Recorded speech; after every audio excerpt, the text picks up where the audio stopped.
Hi, I'm Dave of Urban Astro, and welcome to my channel. Today I want to go over the plugins that are found in N.I.N.A. Now you may be asking yourself exactly what is a plugin.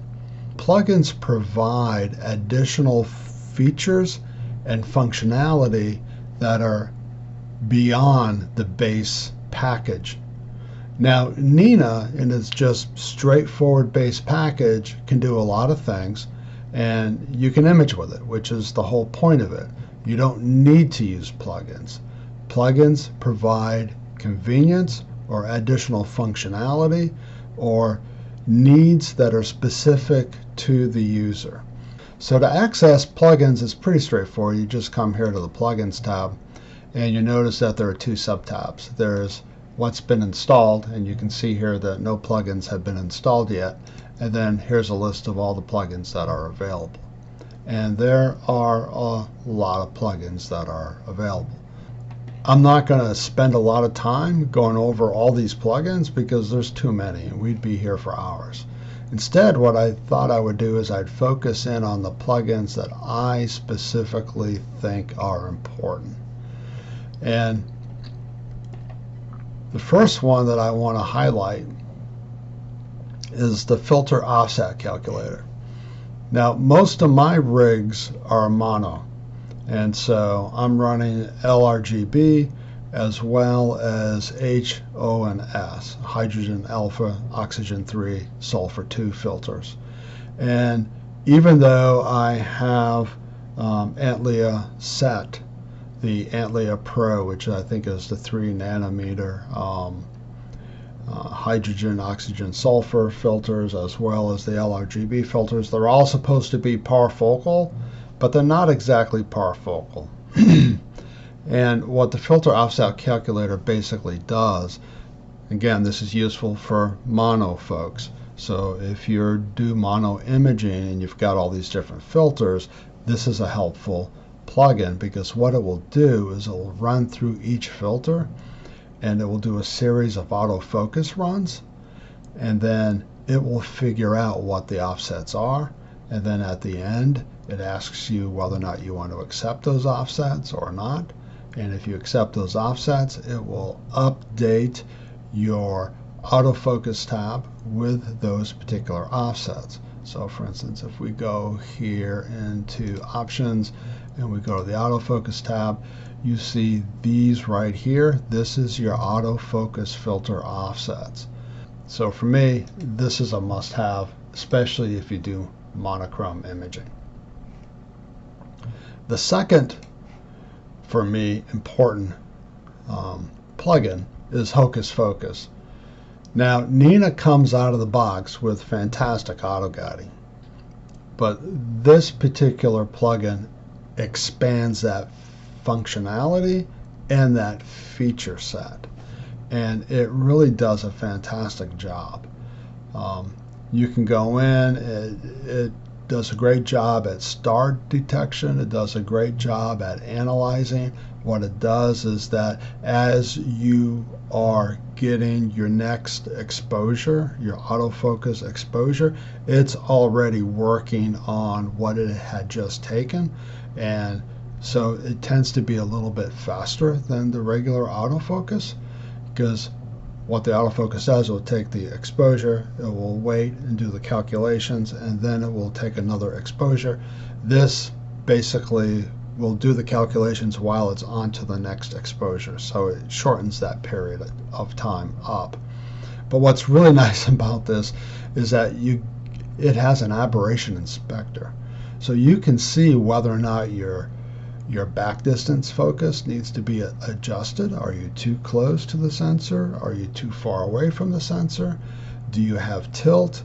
All those kinds of things, it can help you figure that out. So this is a fantastic plugin that it really expands upon the features and the functionality of the autofocus routine that's built into N.I.N.A. So this is definitely worth installing. The next one that I install, and these next set of ones are really just for convenience. They're not critical to the operation of N.I.N.A. One is 0.3D, and what this does is this just provides me a graphical representation, if you will, of where my telescope is. If you use Green Swamp Server, for those of you who have Skywatcher mounts and you use Green Swamp Server, it very much is modeled off of that. It's basically just a graphical representation of where the telescope is pointed at, and it's used in the imaging tab. It's just more convenience. It's not a critical application or critical plugin here. I just happen to like it because I can glance and say, okay, that's where my scope is. Now you notice that as I'm clicking on these to install them, that it will install, and then right afterwards it says it requires a restart. So we're going to have to close down N.I.N.A and open it back up in order to see these in the installed tab. So the next convenient one for me is remote copy. And what remote copy does is I have my desktop server with a file share, and what I do is as I'm creating images, FITS files on my telescope, it will copy those down to my desktop. So in the morning when I get up, I don't have to run out to my telescope with a memory card and copy images over to it and then run in here to my desktop and copy image files onto my desktop. I can just come here, open up a directory in my desktop, and there's my images from last night. It's a convenience, but it's fantastic convenience. And it is used in the sequencer tab. Part of the advanced sequencer, it's an instruction. There's actually 2 instructions, and I'll show you that here in just a couple of minutes. Okay. And then the next one, again, this is convenience, is scope control. This will allow you, again, from the imaging tab here, the ability to control your scope if you need to, or to see where you are in relationship to your horizon and your target, and where that target is now in relationship to your horizon. So you get an altitude chart and you get an azimuth chart. So you can see this person here has a small observable field here that they can do their observations from and collect data from. And yeah, when you add a horizon file to N.I.N.A, it will automatically be reflected in this control. It's also reflected in the Sky Atlas, so you can see what targets are visible and what ones are not visible because of the obstructions that are in your observing area. But this one is really more of a convenience. It's a nice to have, and again, these things show up in the imaging tab over here, and I'll show you that here in just a minute. So we'll go ahead and we'll install that. And then probably one of my more favorite plugins is the sequencer Powerups. It has a lot of it just has a lot of stuff. It shows here like constants, so you can actually set up constants. So you can say, okay, if it says cool, I want a value of -10, exposure, I want it to be 180 seconds, names N, value of 30, RGB factor, value of 0.5, and dither, value of 2. These names are names here. So for instance, I could type in a name here called type, and I could say that I want it to be light, and it would automatically fill these things in. And you can see here that it's automatically filled in these. And instead of going through each one of these and changing this, all that you do is you go up here and you change the values here, and it automatically gets reflected down there. But what I really like this for is I use this with my safety monitor to put my scope into a stop condition, if you will, when clouds come over. And I'm eventually going to build myself an observatory, which is on plans for this summer, And once I get that built and get a weather station set up, I will be using the instructions that are exposed through this particular plugin to be able to put all of my stuff into a safe condition and close the observatory roof if there's a threat of rain. So this thing is an incredibly powerful plugin, and there's a whole set of really great write-ups on how to use all the different features and functions that's contained within this particular plugin. So I'm going to install that baby. The other one is session metadata. Session metadata, what it basically does is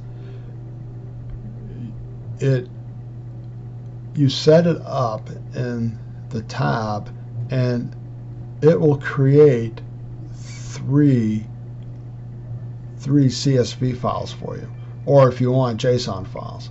I do CSV files, and one is acquisition details, the other one is image metadata, and then weather metrics. And what they look like is this. I've got some samples here that I'll just quickly show you here. So acquisition details. So for instance, in these three CSV files that I'm going to show you here, target name is IC 1396 panel 2. Here's the coordinates, the telescope name, its focal length, focal ratio, what camera that I was using, stats about the camera, and where I took it at, what my latitude and longitude is, and what my elevation was. So that's the acquisition details tab. So the image metadata here, it just gives you metadata about your image, and some of it is very useful. So you can see what the file path is, where is this image located at, what filter, when did the exposure start, for how long, in this case it's in seconds, camera related stuff, binning 1 by 1, negative 9.9, negative 10 was my target. That's of course is in Celsius. My gain, camera gains 100, offsets 20. What my ADU standard deviation is, my ADU mean, median, ADU minimum, max, detected stars, HFR standard deviations, and then it goes over metrics like FWHM and eccentricity, and a whole bunch of guiding metrics here. And it gives you focuser position, what the focuser temperature was reported as, air mass, what side of the pier are you on, and what your rotator position is. And then of course it gives you weather data for each of your exposures, so you can see kind of what's going on. So that's what this particular plugin does. It's useful for those of us, again this is more convenience, for those of us who like to track that kind of stuff and like to see what happened during the night and if there were any particular things that we need to account for. So I typically will install that. And then the last plugin that I'm going to go over is 3-point polar alignment. Now some of you are going to say, well, I use SharpCap and I have SharpCap, in which case, fantastic, you don't need this plugin. I don't happen to have SharpCap. I used SharpCap a number of years back, and I used it for polar alignment. It was pretty easy to use SharpCap for that. But I have migrated to a PoleMaster.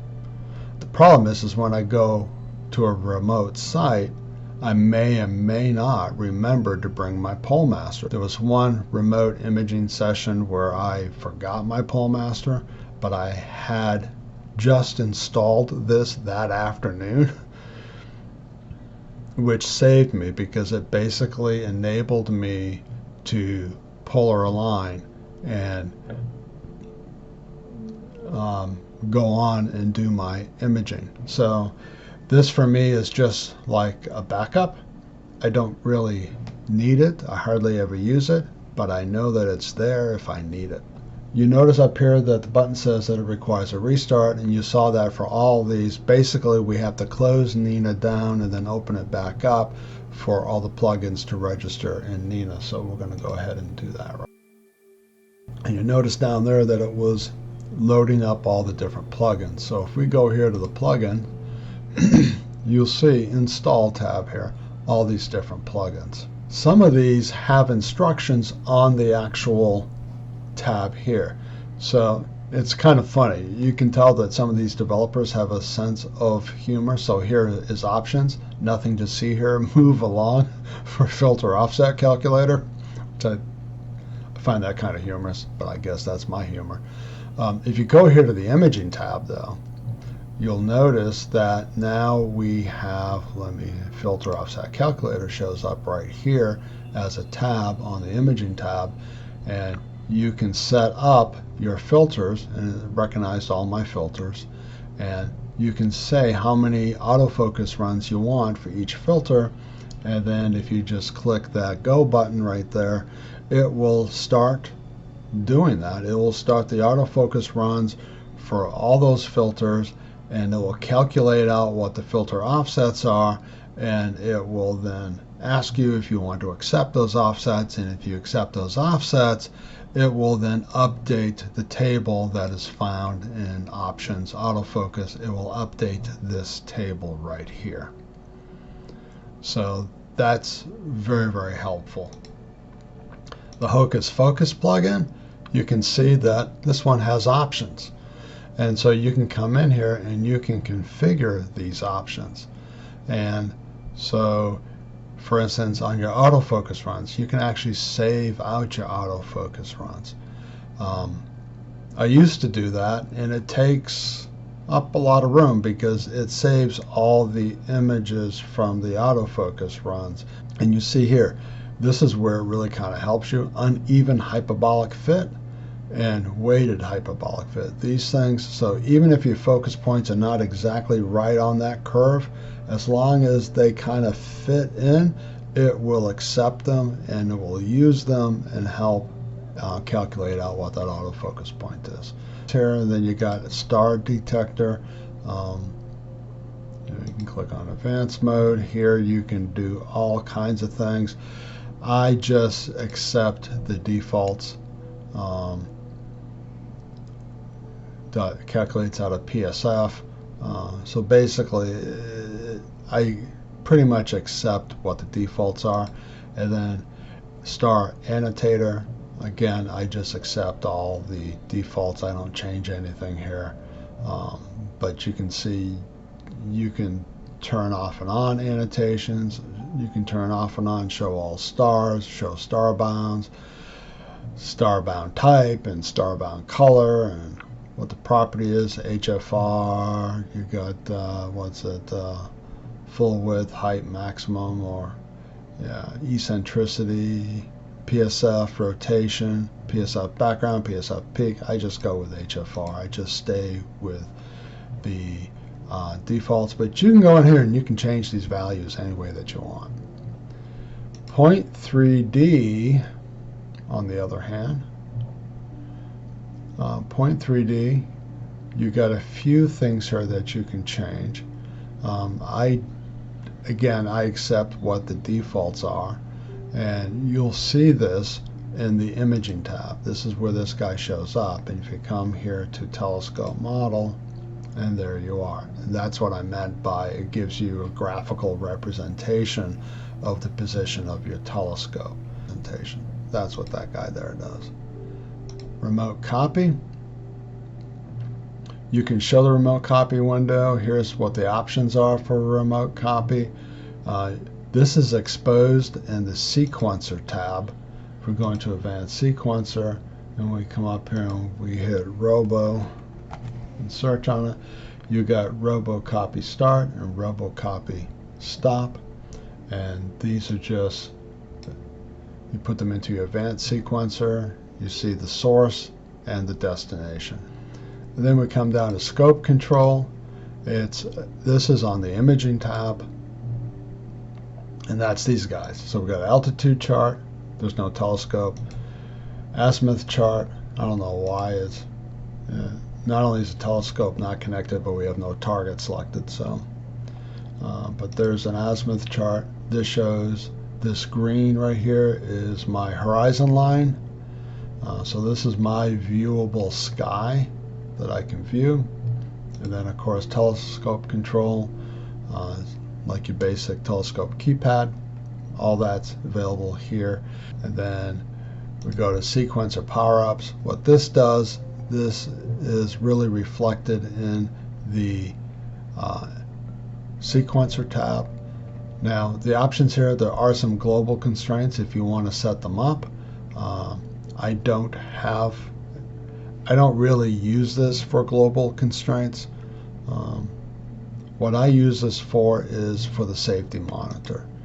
And so if I come up here and I type in